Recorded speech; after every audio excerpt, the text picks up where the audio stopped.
स्वागत है आपका ग्रामीण हिंदी में। मैं सुरेश यादव कक्षा 10 के छात्र छात्राओं के लिए लेकर के आया हूं राम नरेश त्रिपाठी द्वारा रचित स्वदेश प्रेम।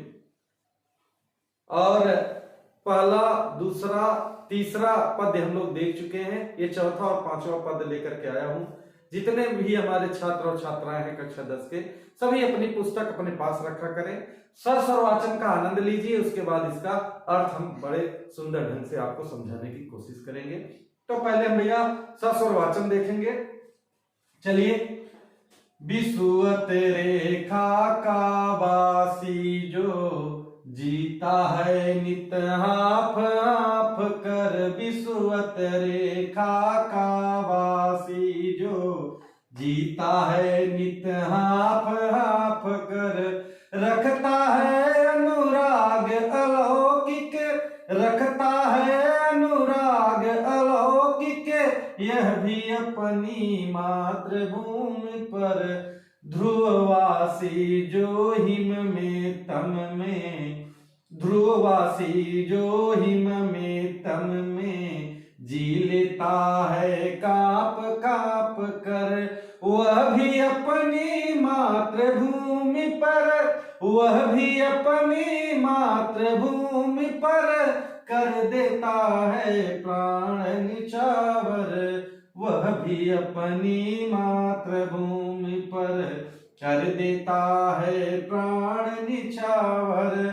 तुम तो हे प्रिय बंधु स्वर्ग सी, सुखद सकल भय विभवों की आकर, तुम तो हे प्रिय बंधु स्वर्ग सी, सुखद सकल विभवों की आकर, धरा शिरोमणि मातृभूमि में, धरा शिरोमणि मातृभूमि में, धन्य हुए हो जीवन पाकर, तुम जिसका जल, तुम जिसका जल अन्न ग्रहण कर, बड़े हुए हो लेकर जिसकी रज, तुम जिसका जल अन्न ग्रहण कर, बड़े हुए लेकर जिसकी रज, तन रहते कैसे तज दोगे उसको हे वीरों के वंशज,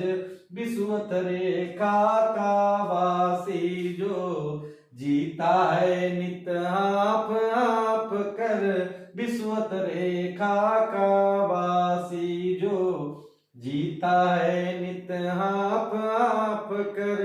ये भैया स्वर वाचन था। अब इसके बाद हम अर्थ देखेंगे। दो दो लाइनों का हम अर्थ देखते हुए चलेंगे। बिसुअत रेखा का वासी जो जीता है नित आप आप कर, रखता है अनुराग अलौकिक, यह भी अपनी मातृभूमि पर। भैया इसका अर्थ देखेंगे। कह रहे हैं कि हर एक व्यक्ति, इस देश में रहने वाला व्यक्ति, हर एक देश व्यक्ति अपने देश प्रदेश से प्रेम करता है। कह रहा है, कभी समझाने की कोशिश करता है कि विषुवत रेखा पर जितने भी लोग वहां रह रहे हैं, वहां के वासी हैं, वो भी इतनी गर्मी, भयंकर गर्मी पड़ती है, फिर भी हाफ हाफ करके अपने जीवन को व्यतीत करता है और अपने उस क्षेत्र से एक अटूट प्रेम रखता है और अपनी मातृभूमि पर एक अटूट प्रेम, वहां से हटने का नाम नहीं लेता, वहां से शीत प्रदेश में जाने के बारे में सोचता तक नहीं।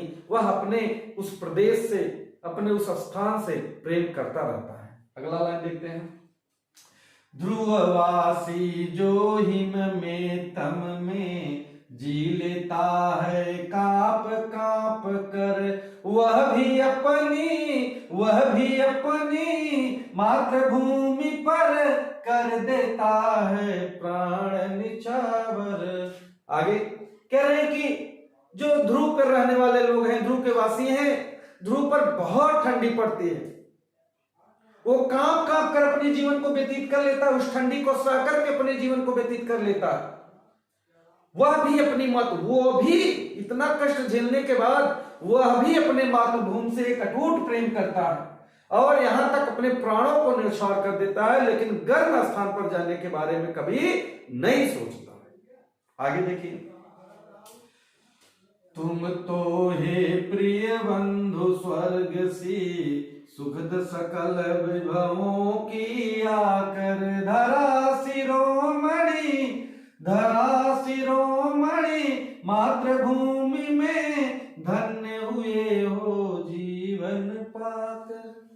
कभी हम लोगों को समझाने की कोशिश करता है कि हे मनुष्य, तुम तो धन्य हो, उस स्वर्ग, जिस स्वर्ग की कल्पना लोग करते हैं, उस स्वर्ग में, उस भारत देश में तुम पैदा हुए हो, और इस मातृभूमि में जन्म पाकर के तुम धन्य हो गए हो। ये जो जीवन तुमको मिला है, तुम धन्य हो, बड़े भाग्यशाली हो, कैसे धरा पर आपने जन्म लिया है। आगे देखिए, तुम जिसका जल अन्न ग्रहण कर बड़े हुए लेकर जिसकी रज तन रहते कैसे तज दोगे उसको हे वीरों के वंशज।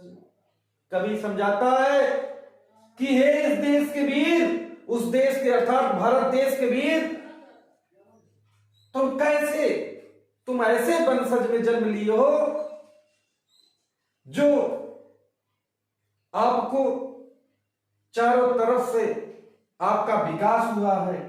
आप ऐसी मिट्टी में जन्म लिए हो, ऐसी मिट्टी का जन्म अन्न और जल ग्रहण किए हो कि तुम तो बड़े भाग्यशाली हो, और तुम्हारे अंदर प्राण रहते कैसे इस धरा को तज सकते हो, कैसे इस देश को तज सकते हो, कभी तज नहीं सकते। तुम बड़े ही भाग्यशाली हो जो ऐसे देश में जन्म लिए हो, और जब तक प्राण रहेगा तब तक इस धरा को तज नहीं सकोगे।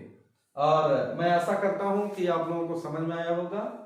और ये जो पंक्ति थी, यह परीक्षा की दृष्टि से बहुत इंपॉर्टेंट है, तो मैं आशा करता हूं आपको समझ में आया होगा। यदि आपको समझ में आया हो तो मेरे ग्रामीण हिंदी चैनल को लाइक करें, सब्सक्राइब करें और अपने मित्रों में शेयर जरूर करें। धन्यवाद।